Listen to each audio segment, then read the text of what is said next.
Hey, I'm Frankie Weinberger to the new people, and I'm happy to see you. I just have a few things that I wanted to go over with you guys.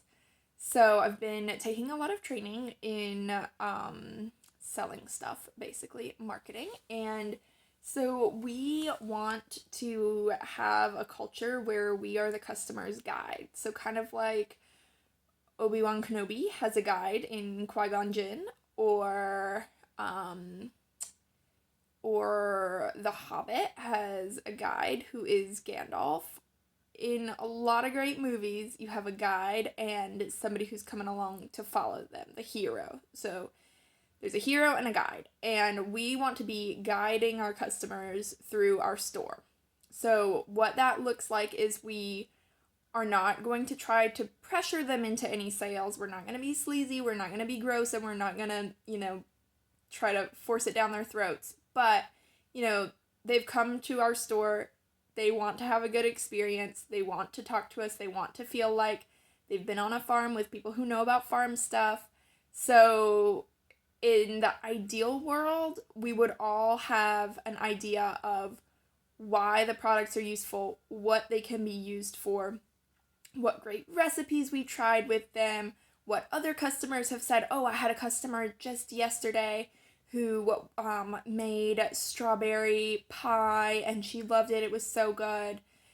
Just ideas for how people can use our products so that it's kind of an education piece. It's kind of where they are learning about how to use our products. So, maybe a customer is looking at the strawberry cider.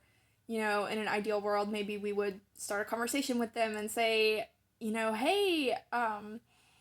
hey, how are you? Blah, blah, blah. And, maybe then we don't stand there and stare at them, but maybe we go fiddle behind the cash register and sweep, or if you don't have anything to do, at least pretend to sweep so that you're not staring at them. Then maybe they start the conversation with, like, what do you think this strawberry cider could be used for? And so that's, a chance to educate the customer about what strawberry cider is and how wonderful it is and how you can use it to freeze it into pops to make popsicles for kids, or it can be used in slushies, or I really like it with a little bit of vodka or rum in it to make a little simple cocktail at night. Just stuff like that that is simple and easy and doable for the customer so that they can figure out for themselves if that seems like a good idea to them. So, main point of my story is we're the guides, the customer is the hero, so we are letting them know how they can use our products and why you're excited about the products. The best way to do this is if you are truly excited and there's an authenticity of why you're excited about the products.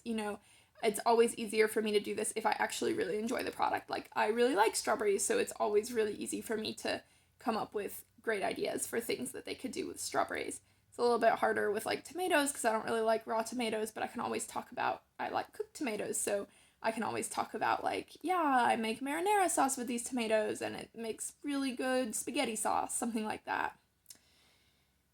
So the takeaway point here is that, over the next few weeks, as you guys get used to the store, it would be really great if you got to know each product really well and the different things that people do with it.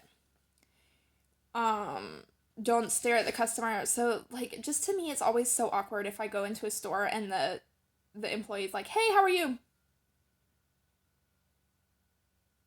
And just, like, kind of stares awkwardly. So just be aware of that, and if the customer does walk in and you happen to not be busy at that time, maybe you can sweep or tidy up or fiddle with the bags, anything that makes it a little bit less awkward. I mean, obviously, ideally, you would start a conversation and be able to talk to them about, in an authentic way, about the products or about what their needs are, but if you can't do that, just don't stare at them.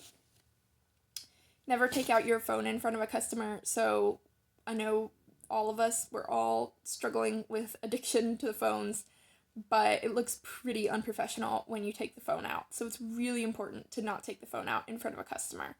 And preferably, don't be on your phone a lot at work at all, but definitely not in front of the customers. And I wanted to talk to you guys about QR codes. So I've made these flyers that have QR codes to try to encourage people to go to our Facebook and Instagram and like us, because that's really the best way that we can communicate with customers. Like, you'll get customers that are like, oh, I missed strawberry season. So that's the perfect opportunity to say, like, here, scan this QR code and go to our Facebook or our Instagram, whatever they do, and like us and follow us, and then you'll see our statuses and you won't miss strawberry season in the future. Because things just change so fast. People can't keep track of the seasons on their own. They need us to help them by posting the statuses. Like, everybody's busy. Not everybody's from the country. They don't know that strawberries come in the spring, and that's fine. That's our job to remind them. So, always, whenever you get questions, any kind of questions or problems, almost always the answer is like us on Facebook, like us on Instagram. Here, right here is the QR code on this flyer that you can scan. So, like, I have an Android, and how that works is in my camera app, I just hover my camera over the QR code and it pops up a link to take to the thing. I don't know how to do it on Apple, but maybe it's the same. But maybe you can pause this video right now and ask if anybody in the group has an Apple and if they know how to do the QR codes on an Apple, because I know that that's something that's gonna come up from customers. So that's how we use the QR codes.